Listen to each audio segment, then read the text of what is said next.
ఓం గం గణపతయే నమః.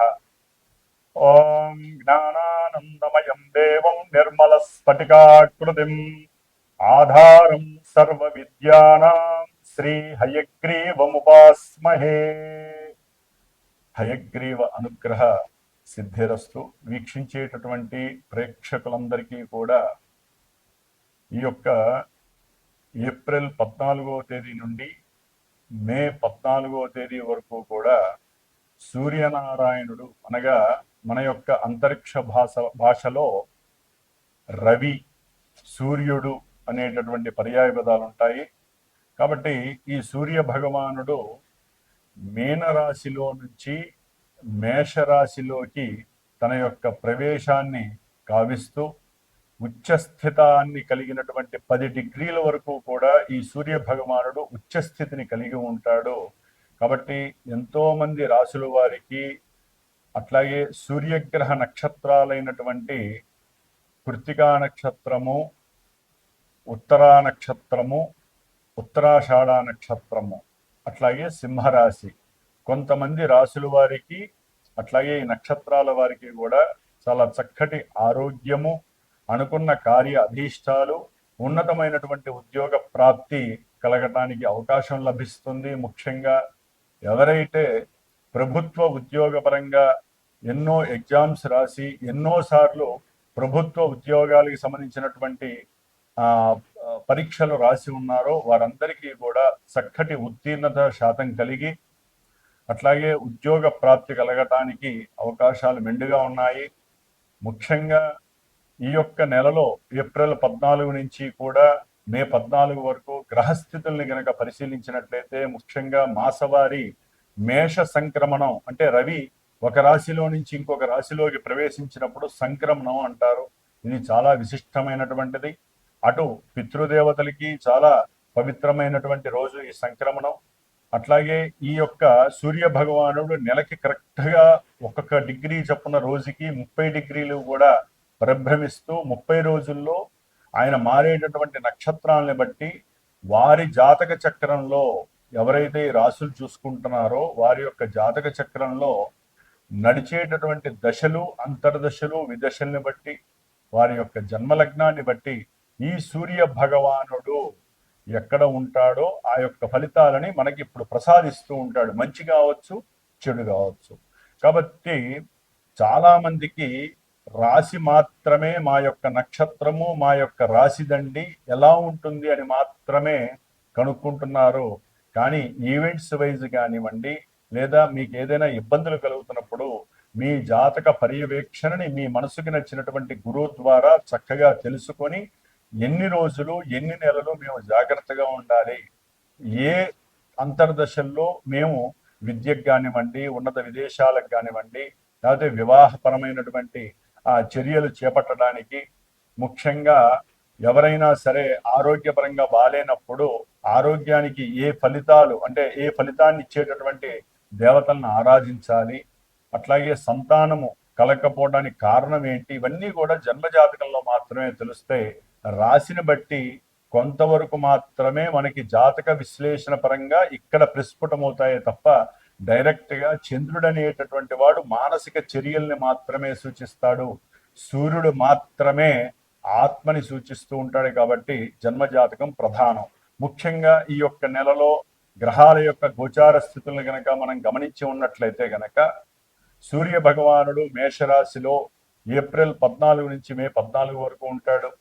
అట్లాగే మాసగ్రహాలైనటువంటి శుక్ర భగవానుడు ఈ యొక్క మేషరాశిలో దాదాపుగా ఏప్రిల్ 19వ తేదీ వరకు ఉండి ఏప్రిల్ 19 నుంచి మరలా వచ్చే సంక్రమణం వరకు కూడా వృషభ రాశి తన యొక్క సొంత రాశిలో ఉండి చాలా చాలా మేలు కలిగిస్తాడు కొన్ని రాశుల వారికి. అట్లాగే బుధ మహారాజు, మరి ఈ బుధుడు దాదాపుగా 11వ తేదీ ఏప్రిల్ 11 వరకు కూడా కుంభరాశిలో ఉంటూ మీనరాశిలో దాదాపుగా ఈ యొక్క ఏప్రిల్ 11వ తేదీ నుండి కూడా చివరి వరకు ఉండే అవకాశం ఉంటుంది. కాబట్టి ఈ యొక్క శుక్ర భగవానుడు, బుధుడు, అట్లాగే రవి, ముఖ్యమైనటువంటి గ్రహము కుజుడు. ఈయన శనితో కలిసి మే 10వ తేదీ వరకు కూడా మీనరాశిలోనే సంచారం చేస్తూ ఉంటాడు. కొంచెం కొన్ని రాశుల వారు మాత్రము కుజుడు శని ఆపరేటింగ్ అయ్యేటటువంటి రాశి మీనరాశి కాబట్టి కొన్ని రాశుల వారు చాలా జాగ్రత్తగా ఉండాలి. ఏదేమైనప్పటికీ కూడా ఎవరైనా సరే వారి యొక్క జాతక పర్యవేక్షణతో పాటుగా ఈ యొక్క గోచారాన్ని చూసుకున్నప్పుడు మరి ఏ దేవతల్ని ఆరాధించాలి అనేటటువంటి విషయాన్ని తమ యొక్క గురువుల్ని చక్కగా కనుక్కొని విశదీకరించుకొని ఆ యొక్క దేవతా నామాలని కానీ స్తోత్రాలని కానీ అర్చనని కానీ పూజలు జపాలు హోమాదులు చేయించుకుంటే మాత్రమే వారి యొక్క కర్మ పరిపక్వత చెందుతుంది. అనుకున్న కార్యాలయంతో ముందుకు వెళ్ళటానికి అవకాశం ఉంటుంది. కాబట్టి సర్వే జనా సుఖినో భవంతు అనేటటువంటి నామాన్ని అందరూ ఆచరించండి. గో రక్షతి రక్షిత, గోవుల్ని రక్షించండి. వాటి ద్వారా కలిగేటటువంటి పాజిటివ్ ఎనర్జీస్ మన దేశాన్ని భూగోళాన్ని కాపాడుతూ ఉంటాయి. వృక్షో రక్షత రక్షిత, వృక్షాలని ఎవరూ కూడా ఛేదించకండి.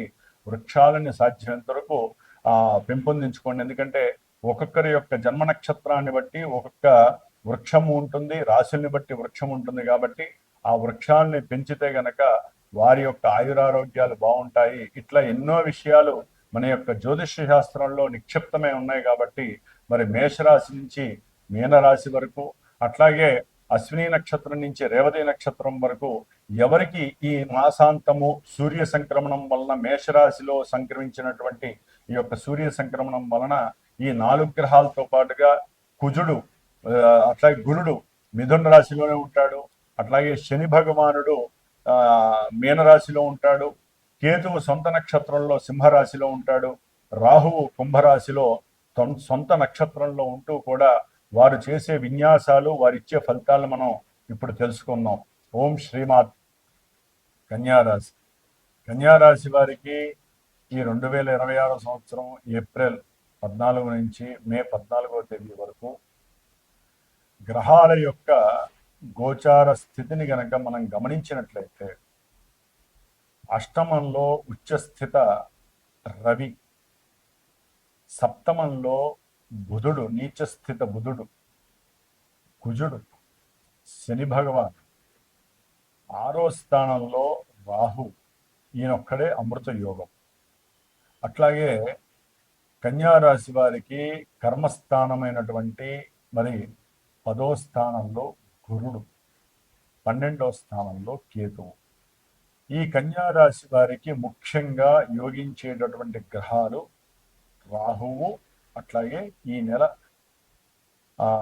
దాదాపు 19 వరకు అష్టమంలో ఉన్న శుక్రుడు కొంతవరకు పర్వాలేదు, కొంతవరకు మాత్రమే భాగ్యంలోకి వచ్చిన తర్వాత స్వక్షేత్రంలోకి చాలా చాలా అనుకూలిస్తున్నాడు. కాబట్టి శుక్ర రాహువులు అనేటటువంటి 2 గ్రహాలు మాత్రమే ఈ కన్యారాశి వారికి యోగిస్తున్నాయి. అంటే ఆర్థికంగా, గృహపరంగా, కుటుంబపరంగా మీరు ఏదైనా మాట్లాడినా చక్కగా డబ్బు రావటము, అట్లాగే భార్యాభర్తల మధ్య అన్యోన్యత, ఇవన్నీ కూడా శుక్ర భగవానుడి వల్ల కాస్త కుటుంబంలో చక్కటి మృష్టాన్న భోజన ప్రాప్తి, ధనలాభం, తండ్రి వలన మంచి ప్రోత్సాహకరమైనటువంటి సిద్ధి కలగటము, ఇవన్నీ కూడా కలుగుతున్నాయి. ఆకస్మికంగా ఎన్నో రకాలైనటువంటి ధన విషయాలలో ఫ్లక్చువేషన్స్ మంచిగా జరుగుతున్నాయి శుక్ర భగవాను.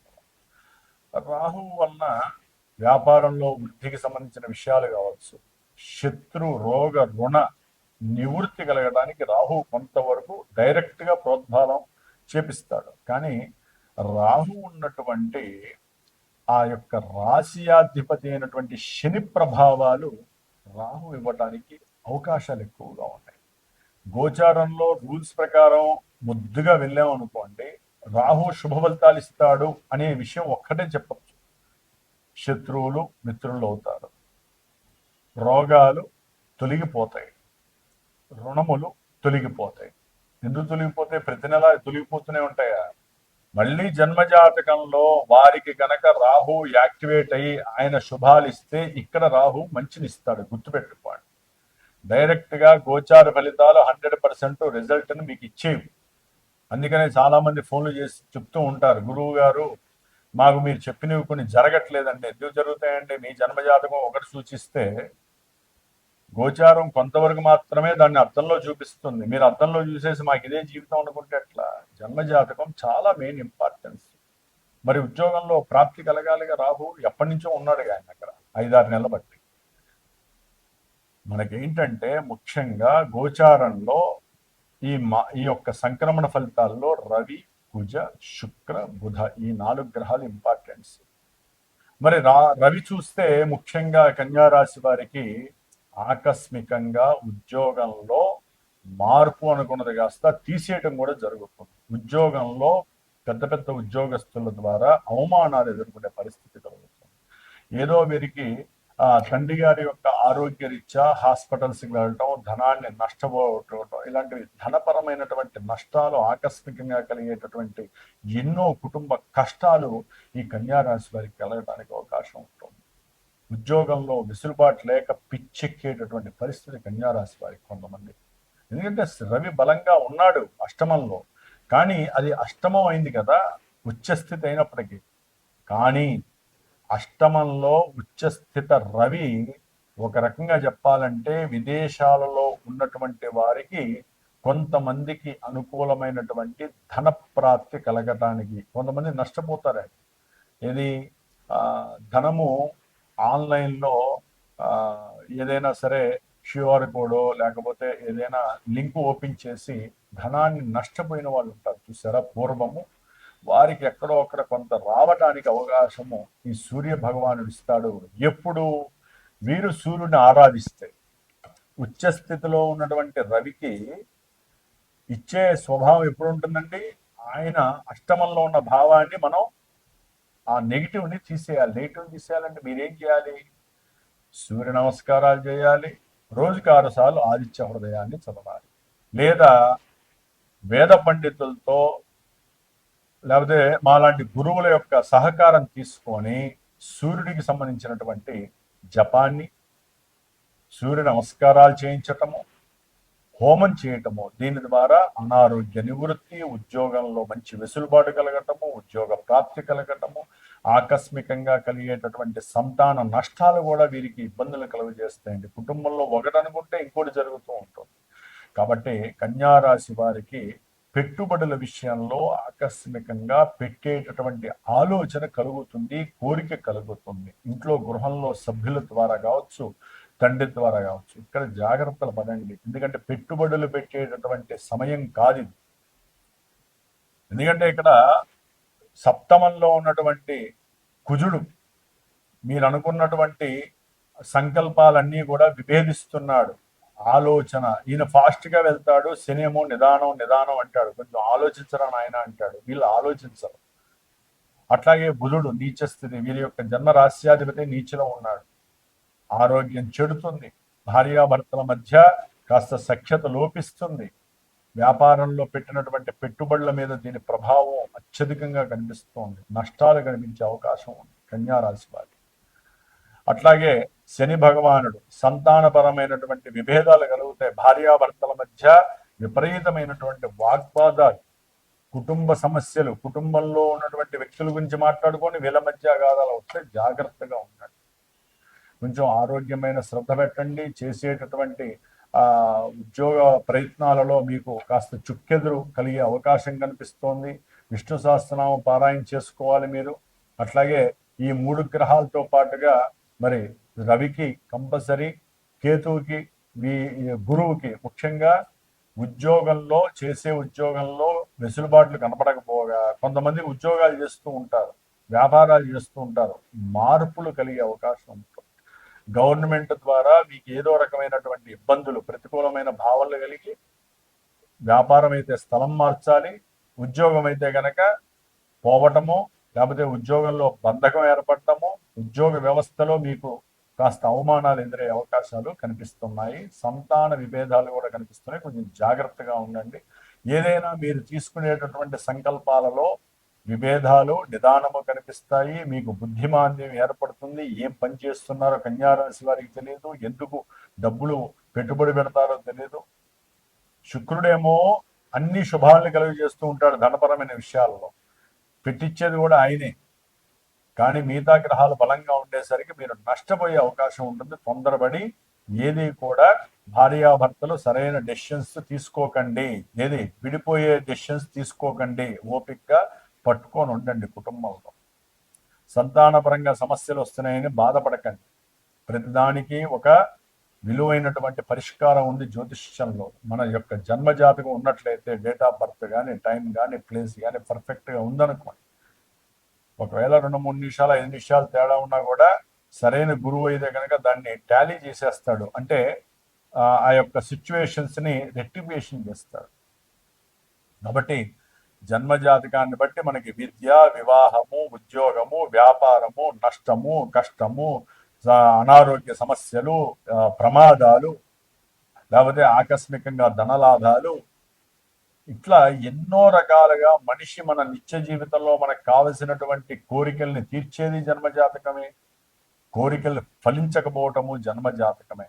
అవన్నీ సరైన గురువుని ఆపరేట్ చేసుకొని, గురువు ద్వారా మీ జన్మజాతకంలో జరిగేటటువంటి దశలు, అంతర్దశల గురించి తెలుసుకొని, అవి గోచారంలో మంచిగా లింక్ అయినయ్యా, లేకపోతే ఎప్పుడు లింక్ అవుతుంది, ఆ దశలు అంతర్దశలు ఎప్పుడు మాకు అనుకూలిస్తాయి, ఆ గ్రహాలు అసలు జాతకంలో మాకున్నటువంటి దోషాలు ఏంటి, కుజదోషాలా, సర్పదోషాలా? ఎందుకంటే వివాహం జరగాలనుకోండి కన్యారాశి వారికి జన్మజాతకంలో కుజదోషాలు, సర్పదోషాలు, పితృదోషాలు, స్త్రీ శాపాలు ఉంటే పెళ్లిళ్ళు కావు, మగవాళ్ళకైనా ఆడవాళ్ళకైనా. 35 కాదు 40 వచ్చినా కావు. దాని ఏదోడు గోచారంలో ఈ 3 గ్రహాలు నెత్తి మీద కూర్చున్నాయి, చూస్తూ కూర్చున్నాయి ఇట్లా చక్కగా. ఇంకా పెళ్లిళ్ళు ఎక్కడ అవుతాయి? అన్ని విఘాతాలే. కాబట్టి ఇలాంటి సమయంలోనే ఉత్సాహంతో ఉండాలి. ఎందుకు జరుగుతోంది? మన జాతకం చూపిస్తే పోయేదేముంది? చూపించండి. సరైన గురువును పట్టుకొని చూపించుకోండి. దానికి తగ్గ పరిహారాలు చేసుకుంటే తప్పకుండా ముందుకు వెళ్తుంది బండి. కాబట్టి ఇట్లా ఎన్నో రకాలైనటువంటి విఘాతాలు, విభేదాలు, వికారాలు, ఇబ్బందులు మనల్ని చాలా చాలా పాతాళానికి తీసుకెళ్తూ ఉంటాయి. అప్పుడే మనలో చైతన్యం కలగాలి. ఈ కన్యారాశి వారికి చైతన్య విహీనం కలుగుతుంది. బుధుడు నీచ స్థితిలో ఉండి శనితో కుజుడితో కలిసి అసలు వీరు గొడవలు పడని వాళ్ళు కూడా గొడవలు పడతా ఉంటారు. ఊరికి అక్క చెల్లెలతో, అన్నదమ్ములతో, కొత్తగా పరిచయమైన వాళ్ళతో అవసరం లేని గొడవలన్నీ కావాలి వీళ్ళకి. మళ్ళీ ఫీలింగ్ నేచర్ ఎక్కువ. అవతల వాళ్ళు నన్ను ఏదో అవమానిస్తున్నారు, సంఘంలో గౌరవాలు పోగొట్టుకుంటారు వీళ్ళు చేసేటటువంటి కొన్ని తుచ్చమైనటువంటి పనులకి. వీళ్ళు మాట్లాడే మాట కూడా పనితో సమానమేనండి. అందుకనే మాట్లాడేటప్పుడు జాగ్రత్తగా ఉండండి. ఈ 25 రోజులు కన్యారాశి వారు తొందరపడి ఊరినే గొడవలు పట్టుకోకండి. ఏదైనా బండికి దెబ్బ తగిలింది, కారుకి, కాస్త అడగండి, వదిలేసేయండి. లేనిపోని పోలీస్ స్టేషన్ దాకా తీసుకెళ్తే మీరే పెనాల్టీలు కట్టాల్సి వస్తుంది. జాగ్రత్త. కాబట్టి ఇలా ఎన్నో రకాలు ఉంటాయండి జాతకంలో, గోచారంలో. కాబట్టి కొంచెం జాగ్రత్తగా ఉండండి. ఏదైనా ఈ గ్రహాలని జాగ్రత్తగా చూసుకోండి. వీరికి ఆరోగ్యం కోసం కావచ్చు, ఉద్యోగంలో లాభం కోసం కావచ్చు, భార్యాభర్తల మధ్య అనుకూలత కోసం కావచ్చు, వ్యాపారంలో పెట్టిన పెట్టుబడులకి తగ్గ లాభం రావడం కోసం కావచ్చు, ఇట్లా ఏదైనా సరే నెగిటివ్గా ఉన్న వాళ్ళు ఎవరైనా సరే విష్ణు సహస్రనామం రోజుకి చదవండి. అది నోరు తిరగకపోతే ఓం నమో నారాయణాయ చదవండి, లేదా బుధగ్రహానికి సంబంధించినటువంటి స్తోత్రము చదవండి. విష్ణుమూర్తి కానీ వెంకటేశ్వర ఆలయంలో 17 ప్రదక్షిణాలు చేయండి. ఇవన్నీ సమృద్ధిగా ఆ దేవతలు మీకు ఇస్తారు. ఏదైనా సరే జాతకరీత్యా తెలుసుకోవాలి అనుకుంటే కనుక సరైనటువంటి గురువుని అన్వేషించండి. ముందు 10 మంది కనిపిస్తారు, 10 మంది దగ్గరికి వెళ్ళటం కాదు. దాంట్లో ఆ గ్రహం, ఏదో గ్రహం మీకు తెలియజేస్తుంది. ఈ గురువుని మీరు సంప్రదించండి, మీకు సరైనటువంటి ఫలితం దొరుకుతుందని. అప్పటిదాకా వెయిట్ చేయండి. మీరు పెట్టే గురువుకి ఇచ్చే ప్రతి పైసా కూడా మీరు కష్టపడదే. ఆ కష్టాన్ని మరి జాగ్రత్తగా అన్వేషించి మాత్రమే పెట్టాలి.